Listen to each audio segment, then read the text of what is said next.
What interesting visitors have you guys had at the booth? You know, people from the industry that, you know, see your display and have started up some conversations with you guys in the last couple of days.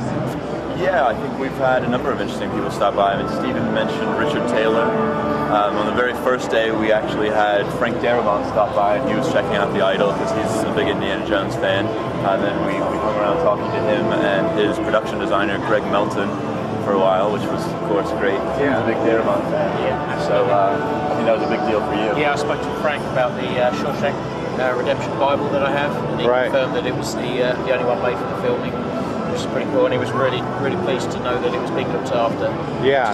And he's always wondered where it had been as well, so it's, that's good to know. It was the only one that was cut out. Yeah, it's only one that cut out. There were 3 Bibles in total to make. Yeah, from memory, he thought there were 3 Bibles made for the filming, but there was only one that had the hammer cut out because it took so long to do, so expensive, and he was really pleased that it was alive and well. So that's pretty cool. You recognised it also, didn't you? Yeah, because he looked at the manuscript. Yeah, it was his prop man's handwriting in the inscription in the front cover. Oh, really? And he recognised the writing immediately. Oh, wow. Yeah, it's pretty cool.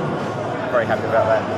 Okay. And then, Stephen, do you get a sense this year that people are a little bit more aware of the hobby than last year, or does it seem kind of the same? I think it's difficult to gauge whether people are more aware of the hobby. I think that we've certainly had a much greater impact. Well, we obviously have a much better position. You know, the display has been enhanced tremendously since through learning from our errors from last year.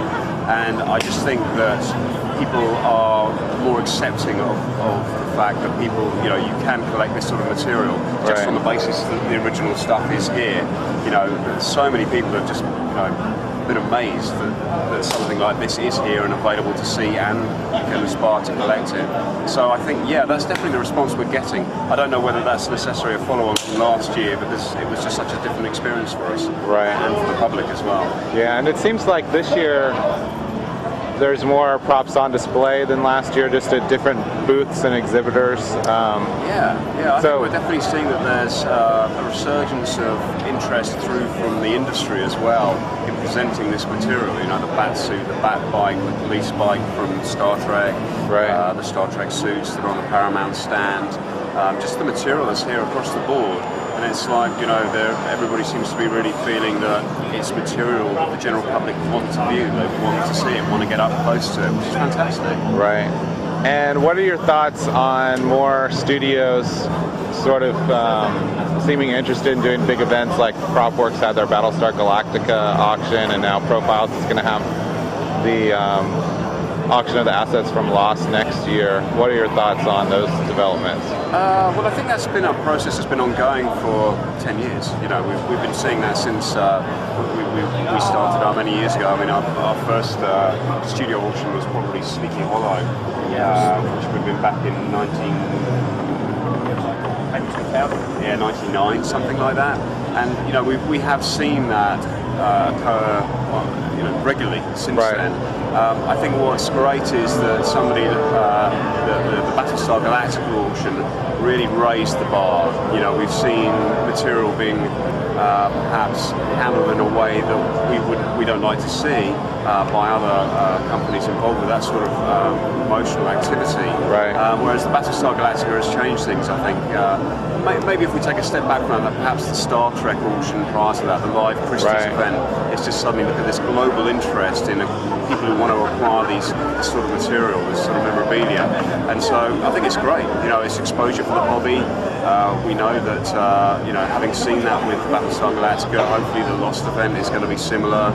Michael Bay releasing the Transformers material out to the general public as well. It's all great. You know, we love seeing that material out and available to collectors. So I think it's a very positive thing, and I think that, you know, an aspect of why we're seeing this material come to market in this manner is because the studios are becoming more comfortable with the way that it's being handled. You know, people can do it professionally and present it in a great light that's a good reflection upon the production, and why not? It's all good marketing. Right. And then over the next year, do you guys have any big plans or any announcements? You know, not to put you on the spot or anything. No, not at all. I mean, we're always working on projects. I think the thing is for us, We're more about the reveal when we're prepared to. Once we have it in the bag, once we have the material ready to show, that's when we're going to want to announce it to the general public, to our collectors, our database, and make people aware and get them very excited about it. But we're constantly working, striving to acquire more exciting material, and I'm sure that we'll have some great stuff later on this year.